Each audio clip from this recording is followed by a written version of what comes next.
మోమోస్ పానీపూరి వాలా నందన్ తన భార్య మరియు పిల్లలతో శ్రీపల్లి గ్రామంలో నివసించేవారు. నందన్ అక్కడ పానీపూరి అమ్మేవారు మరియు అతని పానీపూరి చాలా రుచికరంగా ఎంతో టేస్టీగా ఉండేది. అతని చుట్టూ ఎప్పుడూ జన సమూహం ఉండేది. కొంతకాలం తర్వాత నందన్ బండి దగ్గరకు మరిన్ని బండ్లు రావడం ప్రారంభించాయి. అతని అమ్మకాలు తగ్గడం కూడా ప్రారంభించాయి మరియు అతని ఆదాయం కూడా తగ్గింది.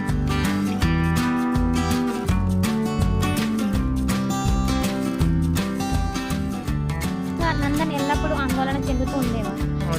మన బండి చుట్టూ చాలా బండ్లు రావడం వల్ల మన కస్టమర్లు కూడా తగ్గారు మరియు మన ఆదాయం కూడా తగ్గింది. ఇది ఇలాగే కొనసాగితే మన పరిస్థితి ఏమవుతుందో ఆలోచించడానికి నాకు చాలా భయంగా ఉంది. అవునండి, అవునవును, నాకు చాలా భయంగా లేదు. ఎలాంటి నష్టం జరగలేదండి. ఇప్పుడు మీ నుండి ఏదైనా డబ్బులు అడగాలన్నా, ఏమైనా అవసరానికి ఏమైనా అడగాలన్నా నాకు చాలా బాధగా అనిపిస్తుంది. ఇది విని పిల్లలు కూడా బాధపడతారు.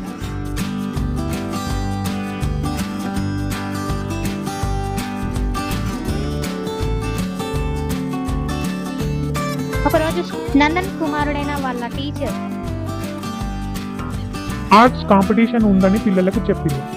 ఇందులో పిల్లలందరూ మట్టి ఆహార పదార్థాలను తయారు చేసి తీసుకురావాలి. ఈ పోటీలో గెలిచిన వారికి సర్టిఫికేట్ లభిస్తుందని వాళ్ళ యొక్క ప్రిన్సిపాల్ పిల్లలకు తెలియజేసింది.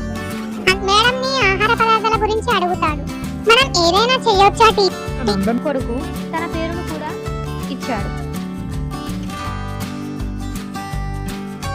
వచ్చిన తర్వాత ఆ పిల్లవాడి సోదరి, భయ్యా నువ్వు ఈ పోటీలో పాల్గొంటున్నావంట కదా, నాకు మీ స్నేహితులు చెప్పారు.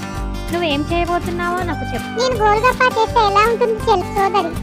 లేదు అన్నయ్య, మీ స్నేహితులు అందరూ అవే చేస్తున్నారు. వారు గోల్గప్పాను తయారు చేయబోతున్నారు. మీరు వేరే ఏదైనా తయారు చేయొచ్చు కదా. నువ్వు ఇచ్చిన సలహా కూడా బాగానే ఉంది. మరి ఏమి చేయను చెల్లి?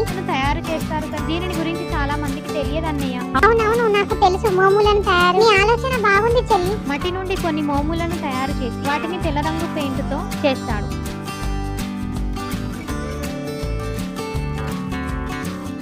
మరియు పోటీ రోజున టేబుల్ మీద ఒక ప్లేట్ లో పెడతాడు. అతను దానిని బ్యాగులో ఉంచుకొని పాఠశాలకు తీసుకెళ్లి దాని ప్రదర్శనలో ఉంచుతాడు. ప్రదర్శన ప్రారంభం కాగానే అక్కడ అనేక రకాల ఆహార పదార్థాలను చూసి న్యాయమూర్తి వాటన్నింటిని జాగ్రత్తగా పరిశీలించి మోమూల ప్లేటును తీసుకొని, దీన్ని తయారు చేసిన వ్యక్తి ఎవరు, ఇది చాలా బాగుంది, పార్టీ విజేత అని చెప్పి అతను ప్లేట్ ను అందరికి చూపిస్తాడు. ఇది విన్న నందన్ బిడ్డ చాలా సంతోషంగా ఉన్నాడు. పిల్లలందరూ బిగ్గరగా చప్పట్లు కూడా కొట్టారు. ఇప్పుడు పాఠశాల ప్రణాళిక అతనికి సర్టిఫికెట్ ఇచ్చి ఇది చెప్పాడు మరియు అతను తయారు చేసిన మోములను కూడా చూపిస్తాడు. ఇది చూసి నవ్వు చాలా బాగుంది.